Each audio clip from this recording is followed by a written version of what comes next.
final quarter asks me, why aren't people viewing Notre Dame as a serious threat?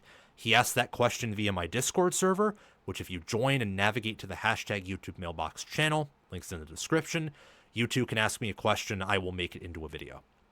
Notre Dame finished 14-2 last year, and they lost in the national championship game and had a failed comeback against Ohio State, but a comeback that I think showed that Freeman's done a very good job of instituting mental toughness, which is important. A lot of people are overlooking Notre Dame's culture and mental toughness and recruiting and development. That's very fair. I personally am maybe lower on Notre Dame than some people are because I think Notre Dame has some roster limitations with what they lose after 2024, entering 2025. I mean, they only return 56% of their production. Their preseason S&P Plus is a 24.9, which is 6th. However, they have an extreme quarterback identity change. Their O-line should be one of the best in America, and their wide receiver room should improve, but they do have some questions at tight end. And while I think offensively they'll be the same as last year, or maybe even better, definitely a higher upside with Carr's arm, if healthy, and if he is who we think he is, the defense takes big steps back. But I want to focus on the positive with Notre Dame, because I do get what you're saying here in your question, the final quarter, that some people are underestimating them. Freeman is building a monster. Freeman, I think, is building a bowling ball. I believe that this team in the future is going to be hard to stop. I think that they are going to be a blend of... They're going to be a blend of the old Brian Kelly Notre Dame. They're going to be a blend of the Luke Fickell Cincinnati team. That's because a lot of the former staffers that were on that Fickell team, including Freeman, are now with Notre Dame. And I think they're also going to be a blend of... Just trying to think to myself, who could they be a blend of? I have a hard time coming up with an analogy recruiting-wise. I really do. But I think they're going to be a lot like, some of their local Midwest teams that have punched above their weight class and have also been able to accumulate great talent. So I think recruiting-wise, they're going to be a little bit Walmart, Ohio State-like. Going to try and balance things out, but not afraid to go to skill positions and especially level up recruiting on defense. I think that in terms of identity-wise, they are going to be like Cincinnati, Mike Denbrock and what he ran there, also LSU, but still was at Cincinnati for a little bit there. That's going to be, I think, the same track record they want to use developmentally. I think in terms of grit, they're going to be like the Michigan teams of recent memory, a little bit of development from there too.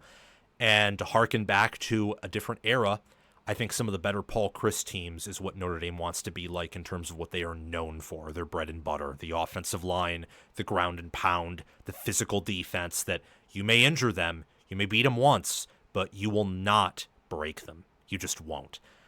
Before we resume this segment, please take a few seconds of your time to make sure you have liked the video, subscribe to the channel, hit the notification bell for the channel and for any team podcasts and playlists linked in the description, and also comment your thoughts down below in the comment section and join my Discord server via the description.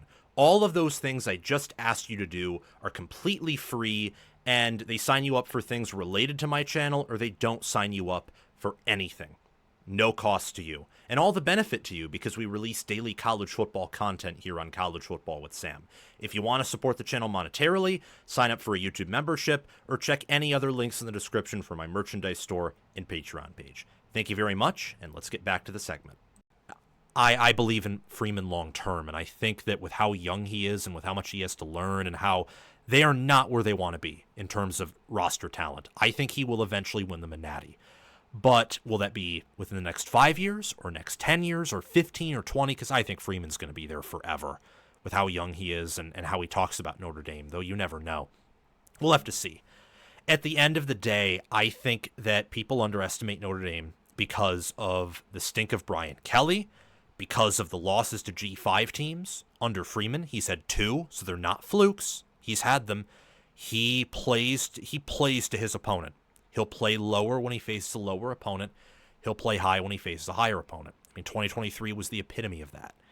Think about how they got shanked and bled out to Louisville and almost the same thing happened to them against Clemson, and yet they nearly beat an Ohio State team who I think was the second best team in America that year. Just straight up. That's who Notre Dame is under Freeman, and they will probably always be that way. They, play at an inferior, lower level against lower competition, higher level against the best teams they play.